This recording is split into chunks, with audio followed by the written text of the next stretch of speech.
ಹಾಂ sir. Okay.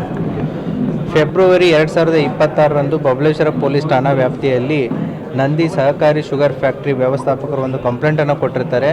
2025-26 ಕಬ್ಬು ನುರಿಸುವ ಹಂಗಾಮಿನಲ್ಲಿ ಸುಮಾರು 17,000 ಮೆಟ್ರಿಕ್ ಟನ್ನಷ್ಟು ಅಂದರೆ ಕಬ್ಬದ ಬಿಲ್ಗಳನ್ನು ಕ್ರಿಯೇಟ್ ಮಾಡಿಬಿಟ್ಟು ಸುಮಾರು 1,87,00,000ವರೆಗೂ ಕೂಡ ದುಡ್ಡನ್ನು ಬೇರೆ ಬೇರೆ ಬ್ಯಾಂಕ್ ಅಕೌಂಟ್ಗಳಿಗೆ ಟ್ರಾನ್ಸ್ಫರ್ ಮಾಡಿಬಿಟ್ಟು ಅದನ್ನು ಫ್ಯಾಕ್ಟ್ರಿಗೆ ನಷ್ಟ ಮಾಡಿದ್ದಾರೆ ಅಂತಂತೇಳಿ ಒಂದು ಚೀಟಿಂಗ್ ಆ್ಯಂಡ್ ಫ್ರಾಡ್ ಕೇಸು ನಮ್ಮ ಬಬಲೇಶ್ವರ ಪೊಲೀಸ್ ಠಾಣಾ ವ್ಯಾಪ್ತಿಯಲ್ಲಿ ಪ್ರಕರಣ ದಾಖಲಾಗಿರುತ್ತೆ.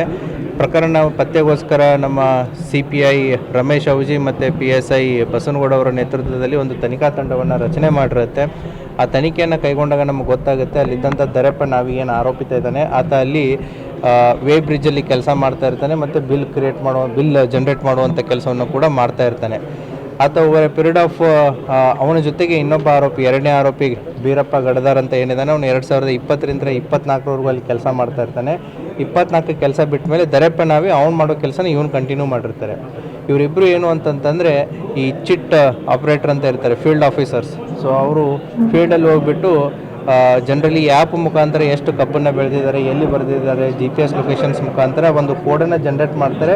ಆ ಅಂದಾಜಿನ ಮೇಲೆ ಶುಗರ್ ಫ್ಯಾಕ್ಟ್ರಿಗೆ ಗೊತ್ತಾಗುತ್ತೆ ಯಾವ ರೈತ ಕಬ್ಬು ಬೆಳೆದಿದ್ದಾನೆ, ಆ ಬೆಳೆದಂಥ ಕಬ್ಬು ನಮ್ಮ ಫ್ಯಾಕ್ಟ್ರಿಗೆ ಬರುತ್ತೆ ಇಲ್ಲ ಅನ್ನೋದು ಅವ್ರಿಗೊಂದು ಐಡಿಯಾ ಇರುತ್ತೆ.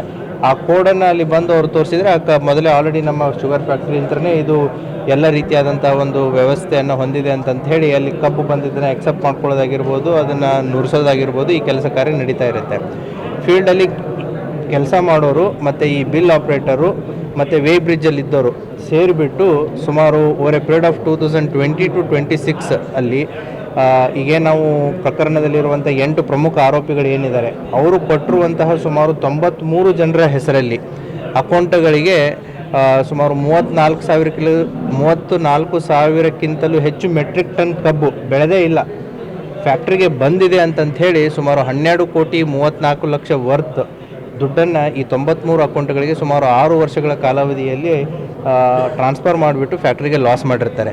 ಆ ಹಿನ್ನೆಲೆಯಲ್ಲಿ 8 ಆರೋಪಿತರನ್ನು ಈಗ ಸುಮಾರು 2 to 3 months ಪೀರಿಯಡಲ್ಲಿ ಇನ್ವೆಸ್ಟಿಗೇಷನ್ ಮಾಡಿ ಇವರಿಂದ ಈಗ ಸುಮಾರು ನಾವು 11,32,00,000ವರೆಗೂ ಕೂಡ ರಿಕವರಿ ಮಾಡಲಾಗಿದೆ. ಇನ್ನೂ ಕೂಡ ಪ್ರಕರಣದಲ್ಲಿ 1 ಕೋಟಿಗಿಂತಲೂ ಹೆಚ್ಚು ದುಡ್ಡು ರಿಕವರಿ ಆಗೋದಿದೆ ಮತ್ತು ಇದರಲ್ಲಿ ಇನ್ನೂ ಕೂಡ ತನಿಖೆ ಮುಂದುವರೆದಿದೆ. ಇದರ ಉದ್ದೇಶ ಏನು ಅಂತಂತಂದರೆ ನಮ್ಮ ಬೇರೆ ಶುಗರ್ ಫ್ಯಾಕ್ಟ್ರೀಸ್ಗಳಲ್ಲೂ ಕೂಡ ಈ ರೀತಿ ಏನೋ ಮೋಸ ಆಗುವಂಥ ಸಾಧ್ಯತೆಗಳು ಇರ್ತವೆ ಅನ್ನುವಂಥದ್ದು ಶುಗರ್ ಫ್ಯಾಕ್ಟ್ರಿ ಓನರ್ಸ್ಗಳಿಗಾಗಿರ್ಬೋದು, ಶುಗರ್ ಫ್ಯಾಕ್ಟ್ರಿ ಮಾಲೀಕರಿಗೂ ಆಗಿರ್ಬೋದು, ಈ ರೀತಿ ಫೀಲ್ಡ್ ಲೆವೆಲ್ದಲ್ಲಿ ಆಗಿರ್ಬೋದು, ತೂಕದ ಲೆವೆಲ್ದಲ್ಲಿ ಆಗಿರ್ಬೋದು ಮೋಸ ಮಾಡುವಂಥ ಸಾಧ್ಯತೆಗಳು ಇರ್ತವೆ. ಅವರು ಕೂಡ ಅದನ್ನು ಎಚ್ಚರ ವಹಿಸಿ ಅದಕ್ಕೇನು ಚೆಕ್ಸ್ ಆ್ಯಂಡ್ ಬ್ಯಾಲೆನ್ಸಸ್ಗಳು ಬೇಕು ಅದನ್ನು ಮಾಡ್ಕೊಳ್ಳೋದಕ್ಕೆ ಇದೊಂದು ಪ್ರಕರಣ ಉದಾಹರಣೆಯಾಗಿ ಇರುತ್ತೆ. ಈ ಪ್ರಕರಣದಲ್ಲಿರೋ ಆರೋಪಿತರು ಕೆಲವೊಂದಿಷ್ಟು ಜನ ಆರೋಪಿತರು, ಒಟ್ಟು 6 ಜನ ಆರೋಪಿತರು ರಾಯಬಾಗ್ ತಾಲೂಕಿನವರಾಗಿದ್ದು ಅದರಲ್ಲಿನೂ ಕೂಡ ಕೆಲವೊಂದಿಷ್ಟು ಜನದ ಮೇಲೆ ಈ ರೀತಿಯಾದಂಥ ಅಪವಾದಗಳಿದ್ದು ಅವರ ಮೇಲೆ ಹಾರೋಗೇರಿ, ಕಾಗವಾಡು ಮತ್ತು ಜಮಖಂಡಿ ಅಲ್ಲಿನೂ ಕೂಡ ಪ್ರಕರಣಗಳು ದಾಖಲಾಗಿದ್ದು ಕಂಡು ಬಂದಿದೆ. 93 ಜನ ಅಂದರೆ ಇವರೇನು 8 ಜನ ಇದ್ದಾರೆ, 8 ಜನದ ತೆಳಗಡೆ ಕೆಲವೊಂದು ಜನ 26 ಜನದ ಹೆಸರುಗಳನ್ನ ಕೊಟ್ಟು ಅವರ ಕಬ್ಬು ಬೆಳೆಗಾರರು ಅಂತಂತೇಳಿ ಅವ್ರ ಹೆಸರಲ್ಲಿ ಕೋಡ್ ಆಗಿರ್ಬೋದು, ಅಕೌಂಟ್ ಆಗಿರ್ಬೋದು ಎಲ್ಲವನ್ನ ಕ್ರಿಯೇಟ್ ಮಾಡಿಬಿಟ್ಟು ಅವರ ಹೆಸರಲ್ಲಿ ಫೇಕ್ ಬಿಲ್ಗಳನ್ನು ಕಬ್ಬು ಬೆಳೆದೇ ಇಲ್ಲ ಕಬ್ಬು ಬಂದಿದೆ ಅಂತಂತೇಳಿ ಫೇಕ್ ಬಿಲ್ಗಳನ್ನ ಜನರೇಟ್ ಮಾಡಿ ಅವ್ರ ಅಕೌಂಟ್ಗಳಿಗೆ ದುಡ್ಡನ್ನು ಟ್ರಾನ್ಸ್ಫರ್ ಮಾಡಿರ್ತಾರೆ. ಸರಿ, 5 ವರ್ಷದ ಅವಧಿಯಲ್ಲಿ ಅವ್ರೇನು amount back. If you like this video ಬೇಗ ಲೈಕ್ ಮಾಡಿ, ಕಾಮೆಂಟ್ ಮಾಡಿ, ಶೇರ್ ಮಾಡಿ ಹಾಗೂ ಯೋಯೋ ಟಿವಿ ಕನ್ನಡವನ್ನು ಸಬ್ಸ್ಕ್ರೈಬ್ ಮಾಡಿ.